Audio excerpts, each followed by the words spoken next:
Hike Arizona. My name is Joe. We are going to talk about the wish list.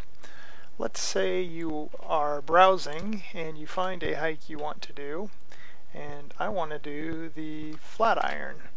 So I am going to go to the Flatiron page, and we can see the wish list up here. The green is me, yellow are my friends, people that I have set as friends. So I'm not on the wish list, and I don't have anybody that I have set as friends or on this wish list. That doesn't mean there isn't anybody on it. This is a very popular trail. I'm going to click on it, and up comes the wish list, and these are the people that are on it. Now, we'll see that this goes way back. I mean, we're talking over a decade old. Let's take War 247 for instance. I could click on War 247 and I could send him a private message and say, hey, I am interested in hiking the Flatiron. You want to get together? Or we could also do another thing. We could send a private message to a few people. So I'm going to go with the three most recent, and then I'm going to send message, and poof, you'll see that it's put all of their usernames into a private message, and I could type, hey, want to go hike the Flatiron, yada yada yada. So that's the gist of the basics. Now let's get a little more involved here. Okay, so I click on wish list. That's how I would contact people. But what if I want to put myself on the wish list? Well, you have public, friends, and private. Public means anybody can see it. Friends means that only people that you set as a friend can see your wish list, or at least this wish. And private means it's just for yourself, just so that you can come back later and go, hey, I wanted to hike that. I'm going to go ahead and I'm going to add myself as public.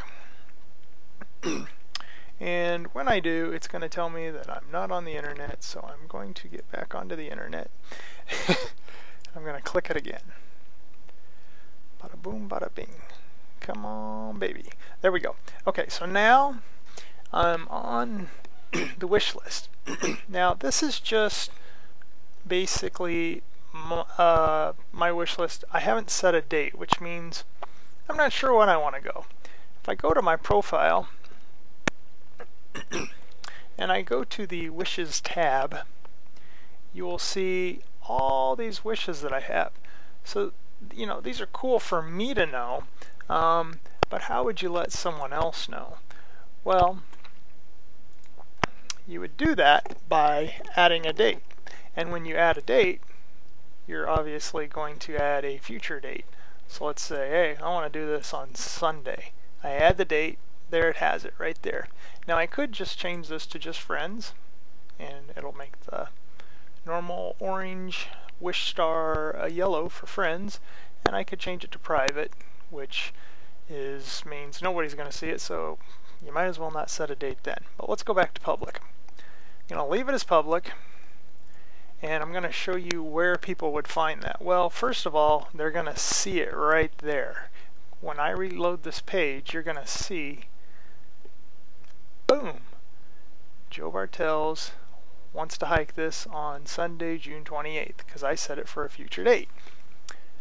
If I go to the home page, it's also going to be on the calendar.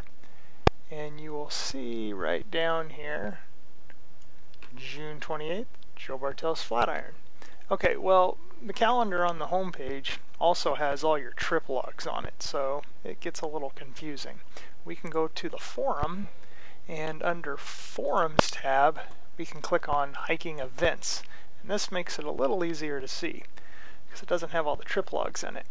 And you can see I'm over here in this column, but I'm also on the date, so people can see that I have a wish. And they could, you know, send me a private message and say, hey Joe, let's go hike the Flatiron. I can always go back and change the date on that at any time. Let's go back to the Flatiron. and I will click on this wishes up here, and I could change this date. Maybe something came up, I couldn't go then, I want to do it on Tuesday instead. There's how you would change it. Or you could get rid of the whole thing. You could get rid of the date. If you didn't want it for a future date, you could send it for a previous date. Obviously, people are not going to think that you're going 2 days ago. But I would probably delete it, and I would re-add myself with no date if I don't have a date in mind. So where might we find this on site? Well, from the home page, a popular way of finding things is with the find, which is what we call Traildex. We find things through Traildex.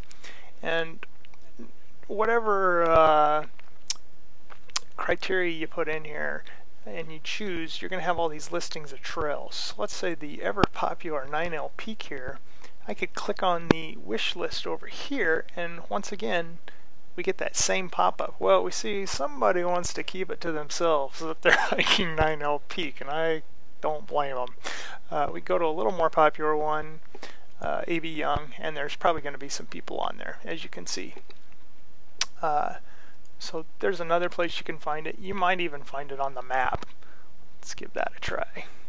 Let's just zoom in to the Flatiron over here.